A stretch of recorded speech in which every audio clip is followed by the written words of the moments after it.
Hello, my name is Jamie, and today I am doing a book review on the Usborne book of astronomy and space. If you like this type of content, please subscribe to this channel. I am excited to talk about this book with you today.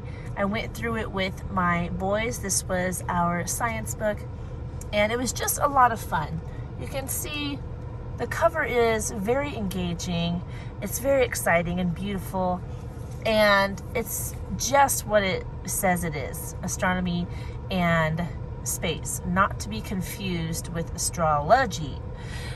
This is astronomy, the actual study of space and the stars. So there's three main sections in the book. The first one is our solar system.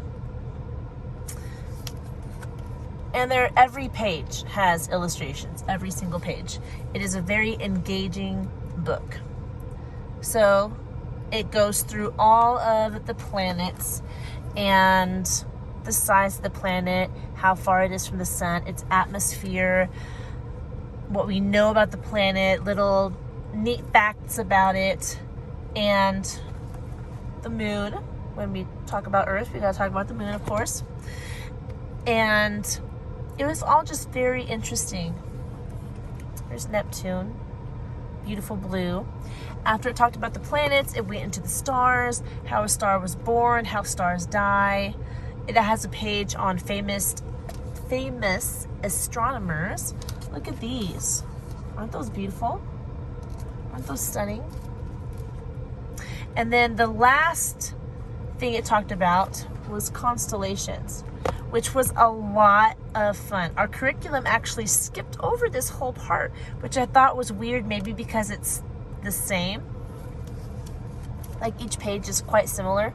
So the whole section of constellations looks like this. They give you some of the constellations, and on this page, it talks about each constellation. If the constellation has a story from Greek mythology, how it came to be. And it was just very cool. It was very interesting. And as we learned about the constellations, my boys and I would go out and try to find these constellations.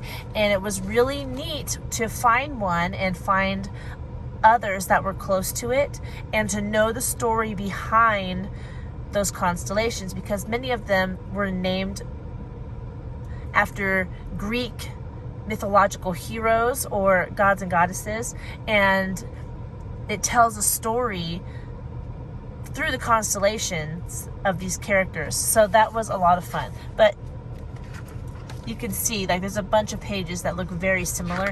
Maybe that's why our curriculum skipped it, but we did not skip it. We went ahead and we read about each constellation and where it was in the sky. And then what was really fun for us was, after we finished this book, we all, my husband and I and the boys, we all went out to the lake and had a night at the lake, spent the night, and we looked for constellations that we learned about in here. And they actually have a couple pages. I might not be able to just find them right off the bat. Oh, here they are. I did find them. What do you know? So these are a couple of pages that tell you which month of the year certain constellations are most visible, which ones are the easiest to see depending on where you are, northern hemisphere or southern hemisphere. This is the southern hemisphere. So depending on where you are in the world and what month it is, it tells you which constellations are going to be the most visible. So we've been using this to look for constellations. And how many times can I say constellations in this video? But it was a lot of fun, and my boys really, really enjoyed this book, and so did I. It just is a quick look into space. All of the Usborne books are like this. They do a lot of science and history books. We've been using a lot of their books for both science and history, and specifically their science books are just an overview of the subject, and you get ins and outs and facts and tidbits, and it's very useful and helpful for a child to see just a quick look into what there is out there outside of our own house and city, but to know what else is going on in the world. So I highly recommend the Usborne books.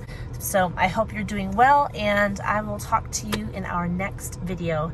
Goodbye.